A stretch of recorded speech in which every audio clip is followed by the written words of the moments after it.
जनगणना को लेकर बिहार की सियासत में उबाल। तेजस्वी के पत्र पर नीरज कुमार का बयान। तेजस्वी कर रहे लेटर पॉलिटिक्स।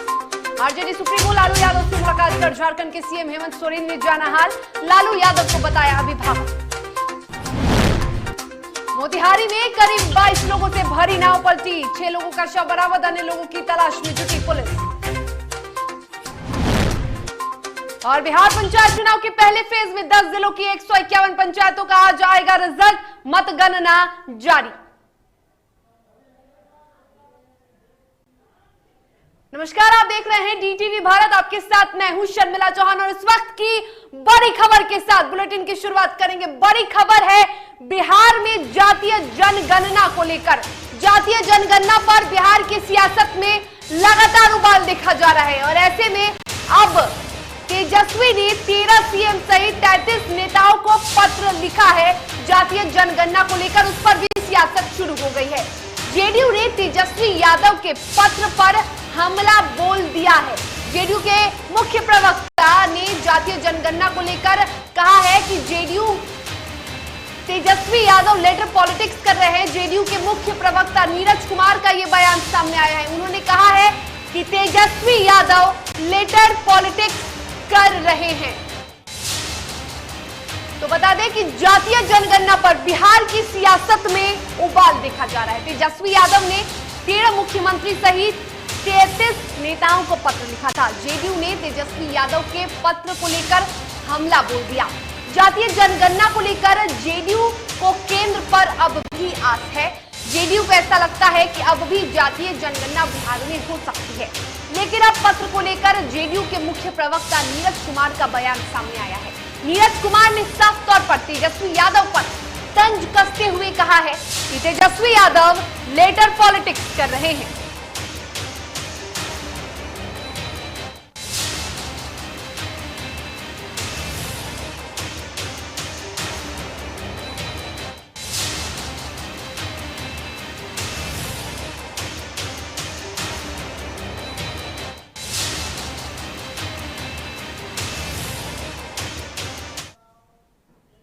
चलिए, हमारे साथ फोन लाइन पर उत्कर्ष हमारे सहयोगी जुड़े हुए हैं। उत्कर्ष, जातीय जनगणना को लेकर कई दिनों से लगातार बिहार की सियासत में उबाल देखा जा रहा है। आखिरी बार जातीय जनगणना 1931 में हुई थी। क्या लगता है अब भी जेडीयू को केंद्र से आस है? जी बिल्कुल शर्मिला, जातीय आधारित जनगणना को बिहार की तमाम विपक्षी सत्ता को लगातार कोशिश कर रही है कि बिहार और पूरे भारत में जातीय को लेकर सत्ता को लगातार घेरा जा रहा है। इसी क्रम में बीते दिन कई बार ये भी देखा गया है कि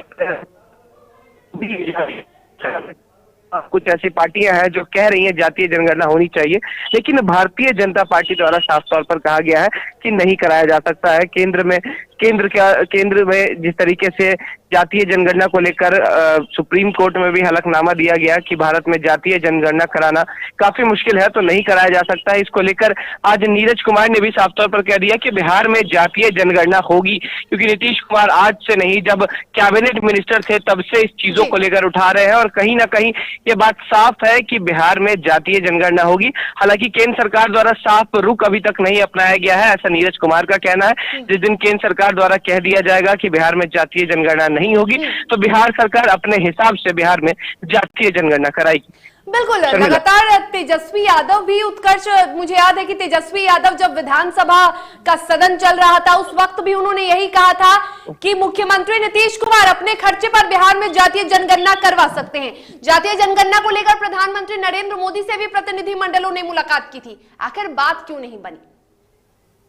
जी बिल्कुल शर्मिला, नेता प्रतिपक्ष तेजस्वी यादव ने पहले भी सदन में कहा था कि बिहार में जातीय जनगणना होनी चाहिए और केवल बिहार ही नहीं पूरे भारत में जातीय जनगणना होनी चाहिए। इससे बिहार और पूरे भारत का विकास होगा, जिसको लेकर एक पूरी तमाम डेलीगेशन कहा जा सकता है कि प्रधानमंत्री से मुलाकात भी की थी। हालांकि जब मुलाकात के बाद नेता प्रतिपक्ष ने साफ तौर पर कहा था कि एक औपचारिक मुलाकात हुई है, अब देखना है कि प्रधानमंत्री क्या बोलते हैं। लेकिन जिस तरीके से बीते कुछ दिन में नेता प्रतिपक्ष का जो दूसरा चेहरा सामने देखने को मिला, जहां पर साफ तौर पर उन्होंने चुनौती दे डाली मुख्यमंत्री को कि 3 दिन का आपको समय देते हैं, आप सोच लें, उसके बाद महागठबंधन अपना विचार करेगी। शर्मिला। बिल्कुल उत्कर्ष, तेजस्वी यादव ने नीतीश कुमार यानी बिहार के मुख्यमंत्री को चेतावनी दे दी है 3 दिनों की। क्या लगता है किस तरह से उनकी चेतावनी को लेंगे मुख्यमंत्री नीतीश कुमार, क्योंकि वो तो खुद कह रहे हैं कि बिहार में जातीय जनगणना होनी चाहिए, लेकिन केंद्र ही जब इस बात को नहीं मान रहा तो फिर क्या करेंगे मुख्यमंत्री? जिस तरीके से जो बिहार में सियासत अब देखी जा रही है, कहीं ना कहीं अब मुख्यमंत्री को इस पर सामने निकल के जवाब देना होगा, क्योंकि जिस तरीके से तमाम विपक्षी दल उन्हें समय दे रहे हैं कि आप इस पर अपना स्टैंड क्लियर करें, अगर केंद्र नहीं कराती है जातीय जनगणना तो बिहार अपने पैसे से कराएगी कि नहीं। हालांकि अब देखना यह होगा कि मुख्यमंत्री जब दिल्ली से वापस लौटते हैं तो क्या कुछ कहते हैं, क्योंकि जिस तरीके से बिहार में जातीय जनगणना एक बड़ा मुद्दा बन के सामने आ गया है, तो कहीं ना कहीं अब मुख्यमंत्री का जवाब देना काफी लाजमी है। शर्मिला, बिल्कुल मुख्यमंत्री का जवाब देना लाजमी है और ऐसे में बिहार की सियासत में उबाल भी लाजमी है, क्योंकि जातीय जनगणना को लेकर लगातार बिहार के मुखिया नीतीश कुमार भी कहते आए हैं कि बिहार में जातीय जनगणना होनी चाहिए, क्योंकि ऐसे जातियों का पता चलेगा और तमाम अलग अलग जातियों को इसका लाभ भी मिल सकेगा। लेकिन कहीं ना कहीं अब बीजेपी जातीय जनगणना को लेकर इसका विरोध कर रही है और ये यही कह रही है कि जातीय जनगणना कराना संभव नहीं। देखिए, इतना भाषागत अगर कुदृष्टि है तो मैं कुछ बोलना नहीं चाहता हूँ। यही इसी पर तो हमको लगता है कि राजनीति का एजेंडा तय करना भी नहीं थे, सामाजिक सवालों पर भी यही भाषा है। अरे राज्य के निर्वाचित मुख्यमंत्री हैं, आपके जैसा नहीं है 420 की सजा याफ्ता के बेटा 420 के आरोपी। इस ढंग की भाषा कोई राज्य के निर्वाचित मुख्यमंत्री के बारे में बोलता हो तो आपके बारे में तो यही कहा जाएगा कि आप लालू प्रसाद जी के राजनीतिक कठपुतली हैं। तब बड़ा खराब लगता है। भाषागत संस्कार चूंकि लंपट संस्कृति रही है, इसलिए ये लोग न कर देता है एक लोटा पानी अपने दल के नेता को अपमानित कर देता है। इसलिए सामाजिक आर्थिक सवालों पर मतभेद रखिए, लेकिन मनभेद नहीं रखिए।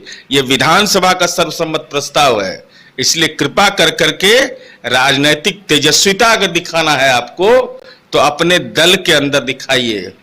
घर में ही लंका में आग लग चुकी है, उसके बारे में न बोलिए, दूसरे पर क्या प्रवचन दे रहे हैं।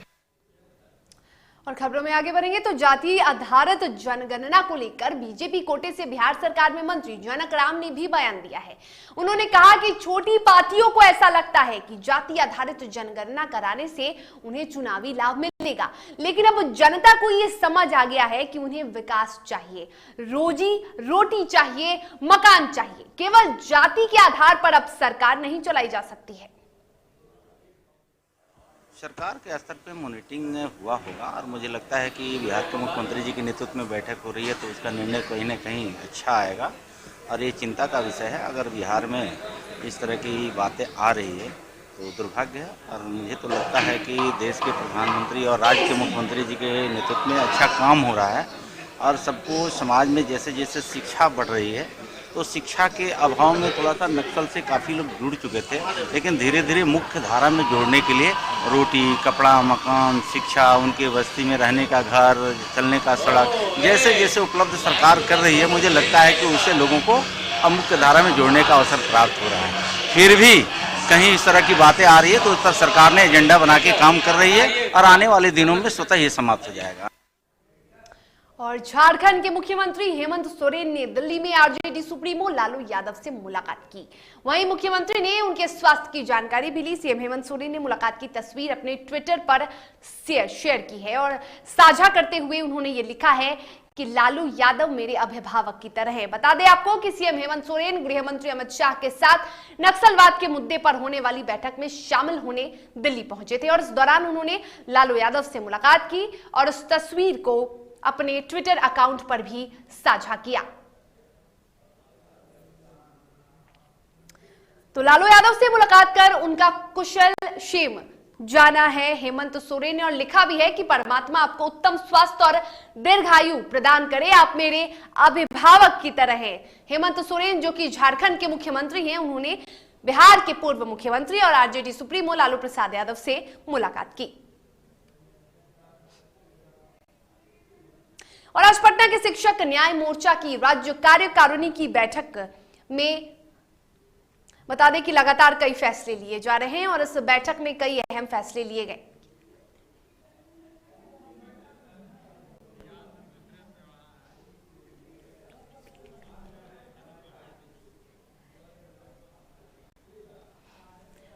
तो आपको बता दें कि लगातार कई मांगों को लेकर सरकार को घेरने का काम किया है शिक्षक न्याय मोर्चा ने, जिसमें संयोजक सह प्रवक्ता शिवेंद्र कुमार पाठक द्वारा ये बताया गया कि बिहार सरकार द्वारा 15% वेतन में वृद्धि लागू किया गया था, वो दिया नहीं जा रहा है। और साथ ही साथ 30 साल पर 2 बार प्रमोशन की बातें भी सरकार ने कही थी, लेकिन उस पर भी कोई बात सुनने को तैयार नहीं है। साथ ही प्रधानाध्यापक को लेकर बीपीएससी के द्वारा बहाली निकाली गई है, जो कि विधि संगत नहीं है, और इन सभी मांगों को लेकर सरकार को घेरने की कोशिश की गई है। सरकार के द्वारा जो हम लोगों को पिछले 2020 में हम लोग आंदोलन किए थे, उसके बाद जो सरकार हम लोगों को वेतन वृद्धि और विभिन्न समस्याओं के लिए नियमावली का जो निपटारा किया गया था, उसके लिए अभी तक वो सब लागू नहीं हुआ, तथा बहुत सारी विषमताएं हैं, जैसे वेतन विसंगति की मामला है जो उसको सरकार दूर नहीं कर रही है। 2014-15 में जो नियुक्त टीचर हैं उनका वेतन कम है और 16 में जो नियुक्त टीचर हैं उनका वेतन ज्यादा है। उसका कारण है कि सरकार 2006 से जो नियुक्त शिक्षक थे उनको नियुक्ति तिथि से वार्षिक इंक्रीमेंट नहीं दे रही। 3 साल पर एक इंक्रीमेंट देकर 2015 तक इंक्रीमेंट 3 साल पर दी और 16 से वार्षिक इंक्रीमेंट कर दी। इसका परिणाम हुआ कि जो 14-15 में टीचर हैं वो सीनियर हैं तो उनको कम मिल रहा है और 16 वाले को ज्यादा वेतन मिल रहा है। तो ये विसंगति है। उस विसंगति के लिए हम लोग लगातार प्रयास कर रहे हैं सरकार के पास, लेकिन उसको दूर नहीं कर। चलिए, खबरों में वक्त हो चला है एक छोटी सी ब्रेक का। ब्रेक के बाद जल्द हाजिर होंगे।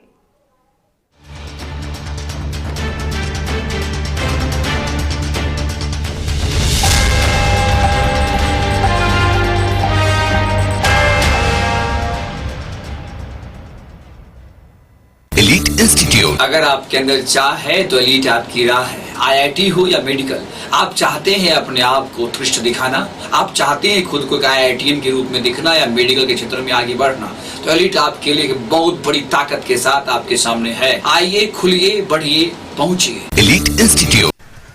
दादी, इतने सारे पापड़ बन गए, क्या करे? कच्चा पापड़, पक्का पापड़, एक्स्ट्रा पापड़, इंस्टा पापड़, टक्कर दादी की छत का पापड़ विद ऑनलाइन प्रेजेंस बन गया धाकड़। फोन पे करके ऑर्डर ही ऑर्डर, सब वाह हो गए इसको खाकर। कच्चा पापड़, पक्का पापड़, चंडीगढ़ तो चेन्नई बढ़िया सापड़। कच्चा पापड़, पक्का पापड़, एक्स्ट्रा पापड़, इंस्टा पापड़। बिजनेस बढ़ाओ इंडिया के फास्टेस्ट 4G के साथ। स्पीड से बढ़ो विद वी गिगानेट। घर चाहिए, मकान चाहिए कि चाहिए दुकान, या फिर चाहिए जमीन जायदाद, वो भी बिना ब्रोकर, बिना कमीशन के, 100% लीगल। अधिक जानकारी के लिए देखिए हमारा खास कार्यक्रम बिल्डिंग बाजार।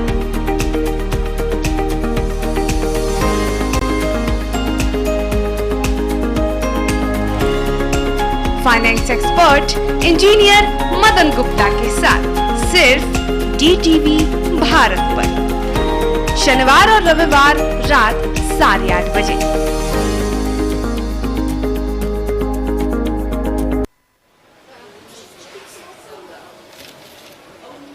और ये रहा आपका बर्थडे गिफ्ट। पापा,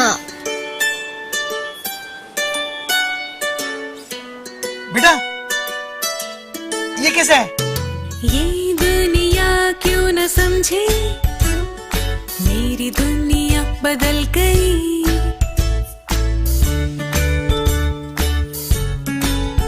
और ये देखो पीहू,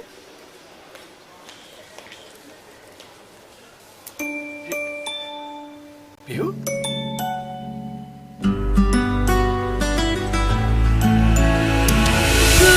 से खेलने वाली तेरी गुड़िया बड़ी हुई। बच्चे कब बड़े हो जाते हैं पता ही नहीं चलता। थोड़ा बड़प्पन दिखाइए। रहो सेफ सैनिटरी पैड से खुद को स्वस्थ और सुरक्षित रखने में इनका साथ निभाइए। सर छुट्टी चाहिए थी। क्यों? गांव के सारे घर कच्चे थे, बाढ़ में ढह गए, मेरा भी। Good morning sir. देखिए, बुनियाद भी पक्की, आपका नया घर भी पक्का, सालों साल चलेगा सर। ठीक है, ले लो छुट्टी।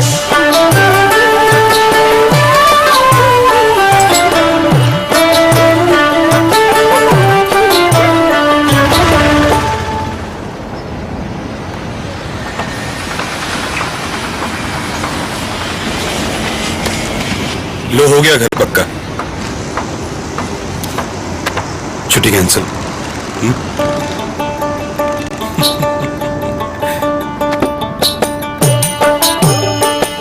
सच्ची खुशी वही होती है जिसकी बुनियाद दूसरों की खुशी में हो। कोणार्क, खुशियों की बुनियाद। अबे गुड्डू ठीक से लगाओ बे, रिश्तेदार आएंगे तो उनको लगना चाहिए ना कि इस घर में हमारे चंदा का कितना मान सम्मान है और आज हम और हमारा परिवार कितना खुश है। हाँ हम तो आपको बताने ही भूल गए, हमारी चंदा इतने सालों बाद गाभन हुई है। और पहले जो दो खाए ना तो स्वस्थ और तंदुरुस्त कैसे रहेगी। भला हो मधुसूदन गोल्ड पशु आहार का, जिसके देने से हमारी चंदा गाभन हुई और उसको एक रिष्ट पुष्ट बच्चा हुआ। अगर आप भी अपने पशुओं से करते हैं प्यार तो उन्हें दीजिए सिर्फ और सिर्फ मधुसूदन गोल्ड पशु आहार, भाग खुल जाएंगे।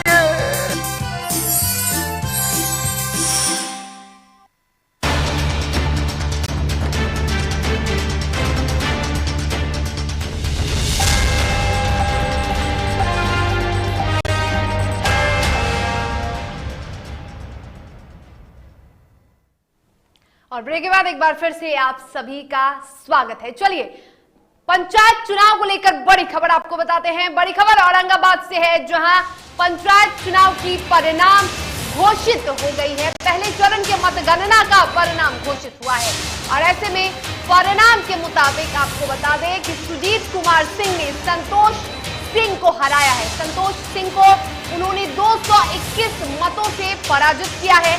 सुजीत कुमार सिंह जो कि वर्तमान में मुखिया भी हैं, उन्होंने खैराबिंद पंचायत से वर्तमान के मुखिया हैं सुजीत कुमार सिंह, जिन्होंने हराया है। आपको बता दें कि पंचायत चुनाव के पहले चरण के मतदान का ये परिणाम है।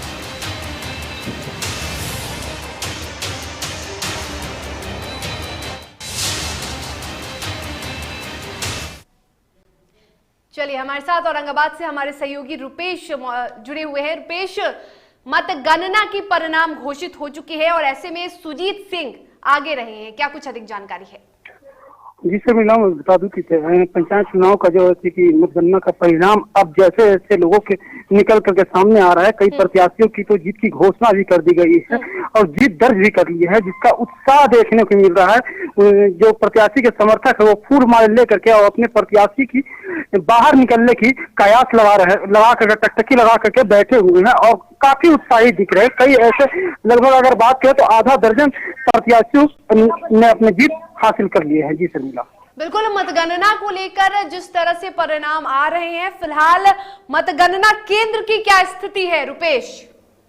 मतगणना केंद्र की अगर स्थितियों की बात करें तो जो भी कैंडिडेट हैं, जो भी प्रत्याशी हैं, अगर वो प्रवेश करना चाहते हैं, पुलिस की चाक चौबंद व्यवस्था की गई है, मेटल डिटेक्टर लगाया गया है, सभी लोगों को चेक करके तभी मतगणना केंद्र में अंदर जाने देने का कोशिश किया जा रहा है। जी बिल्कुल, तो मतगणना केंद्र की भी अगर हम स्थितियों की बात कर ले तो वो भी काफी सुरक्षित चाक चौबंद है। परिणाम लगातार जारी किए जा रहे हैं और जो भी प्रत्याशी जीत रहे हैं, जो भी हार रहे हैं, वो तमाम प्रत्याशी संतुष्ट भी हैं। किसी भी तरह से कोई भी अगर हम बात कर ले सुरक्षा की, तो सुरक्षा को लेकर भी कोई लापरवाही नजर नहीं आ रही है। तमाम जानकारी के लिए आपका बहुत शुक्रिया रुपेश।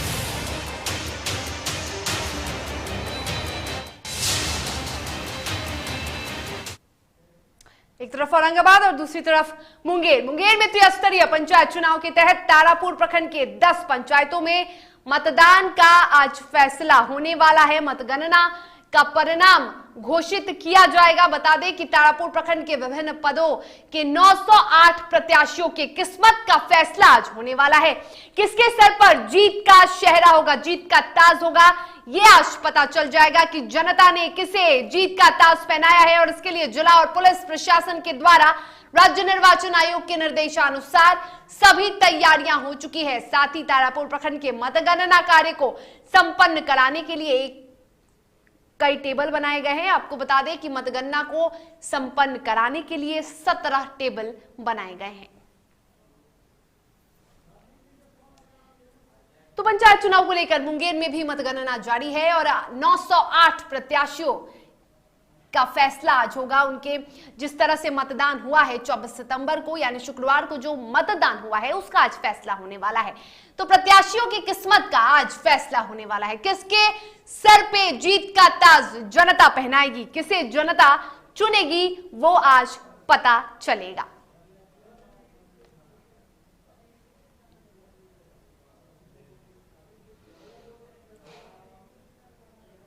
और पुलिस की छवि जहां लोगों में एक तानाशाह की तरह हो गई है, ऐसे में एक आरपीएफ के जवान ने इंसानियत और मानवता का एक ऐसा ही मिसाल पेश किया है। आज उसकी चर्चा हर तरफ हो रही है। आखिर क्यों? बता दें कि दरअसल जमालपुर स्टेशन पर कार्यरत आरपीएफ के जवान ने प्लेटफॉर्म पर लाचार पड़े वृद्ध की न केवल सेवा की बल्कि उसके घर का भी पता लगाया और उसे परिजनों तक पहुंचाया। डीटीवी भारत ने वो तस्वीरें भी आपको दिखाई थी जब आरपीएफ का जवान स्टेशन पर वृद्ध को नहलाता था, उनकी सेवा करता था और आखिरकार जवान ने वृद्ध के घर वालों का पता किया, उनके परिवार का पता किया और सकुशल उन्हें घर पहुंचाया। तो मुंगेर से एक बेहद सुखद तस्वीर सामने आई है। आरपीएफ जवान ने मिसाल कायम की है। सर वो हम तो जब मिले उनसे तो हमने देखा था कि वो पूरा जो है कंबल में लपेटे हुए हैं, वैसे ही नंगे जब हटाए कंबल तो पूरा लेटरिन और पेशाब पूरा था। तो एक मानवता के नाते हमको लगा कि नहीं उनका सेवा होना चाहिए। और जब वो अपना पता हमको बताए थे जिस टाइम की, मेरा नाम रामनरेश यादव है, पिता स्वर्गीय गोविंद यादव उर्फ दशरथ यादव, लोधीपुर जिला शेखपुरा। तो हमको लग रहा था कि जितना जल्दी हम उस पता पर पहुंचे और उनका जो है पता लगाकर उनके परिजन को सौंपा जाए, नहीं तो ये किया हुआ हमारा मेहनत सफल नहीं होता है। और मोकामा प्रखंड की बड़ापुर पंचायत में बाढ़ राहत राशि वितरण में बड़े पैमाने पर हुई धांधली का मामला सामने आया है। इस पंचायत में दलालों की जमकर चांदी कट रही है। ग्रामीणों का कहना है कि बड़ापुर पंचायत का वार्ड नंबर 8 गंगा नदी के उफान से डूबा है, मगर राहत राशि सूखा प्रभावित वार्ड के लोगों को दी जा रही है, जिसकी वजह से उनमें आक्रोश व्याप्त है। ग्रामीणों ने घोटाले में जांच की मांग की है। गंगा जी में पानी एलखिन, हमार घर के घर डूब गए, खेत डूब गए, बिच्ची डूब गए, बैंगन डूब गए, एगो बकरी के बच्चा मर गए और सीओ साहब हमरा के 1 रुपया नहीं दिलक। अब हमार की करिए? कहा डूबे नहीं कर ले 8 नंबर। और खबरों में आगे बढ़ेंगे, नजर डालेंगे झारखंड की खबरों पर। झारखंड विधानसभा के प्राक्कलन समिति 2 दिनों से जमशेदपुर में है, जहां समिति द्वारा एमजीएम मेडिकल कॉलेज के निर्माणाधीन सभी भवनों का जायजा लिया और भवनों के कार्यों पर संतुष्टि जताई। समिति के अध्यक्ष चाईबासा विधायक दीपक बिरुआ ने बताया कि कोरोना महामारी के कारण परियोजना में थोड़ी देर जरूर हुई है, लेकिन अब सब कुछ सामान्य है। संवेदक अपना काम सही तरीके से कर रहे हैं।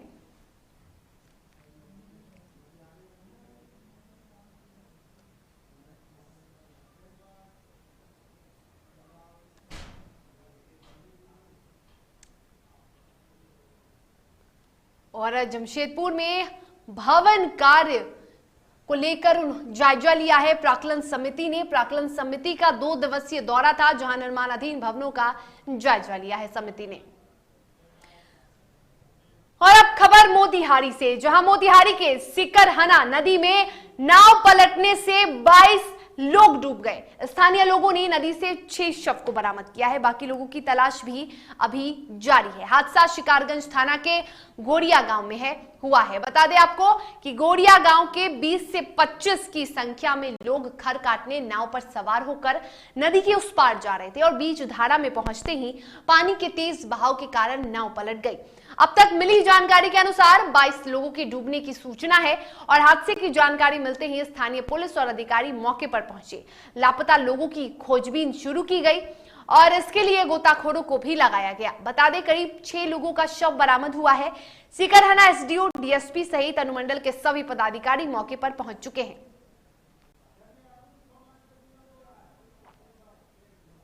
चलिए इस पर अधिक जानकारी के लिए सहयोगी अरुण से जुड़ते हैं। अरुण, फिलहाल क्या कुछ अपडेट है? 6 लोगों का शव बरामद किया गया था, अब 22 लोग करीब नाव पर सवार थे, 6 लोगों का शव बरामद हुआ, बाकियों की तलाश को लेकर पुलिस क्या कर रही है?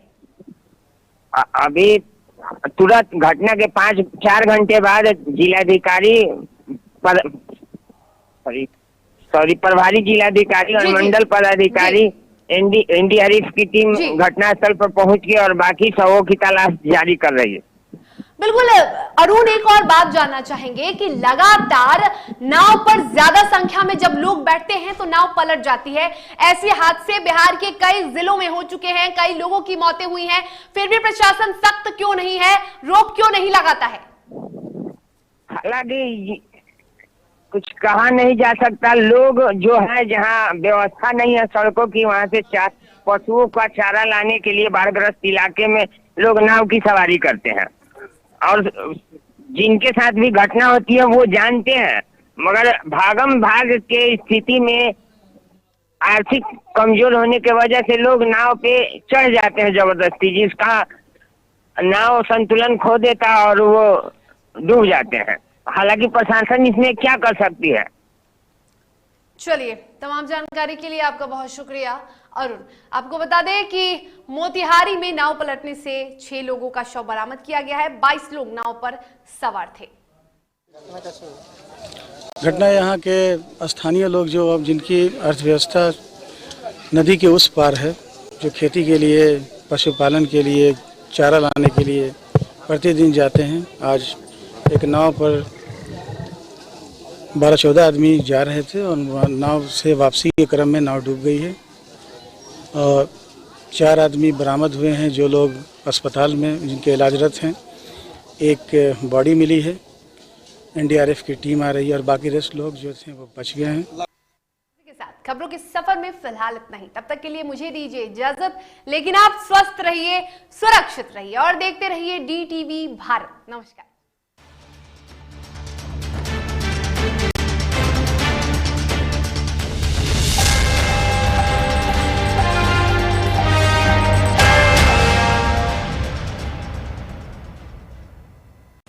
अश्लीलता से दूर, भक्ति से भरपूर, कान फोड़ू नहीं, मधुर वाणी, जिंदगी का सार, राम की कहानी, रामचरितमानस का संपूर्ण पाठ, सुबह और शाम 6:30 बजे देखिए रामायण, सिर्फ और सिर्फ DTV भारत पर।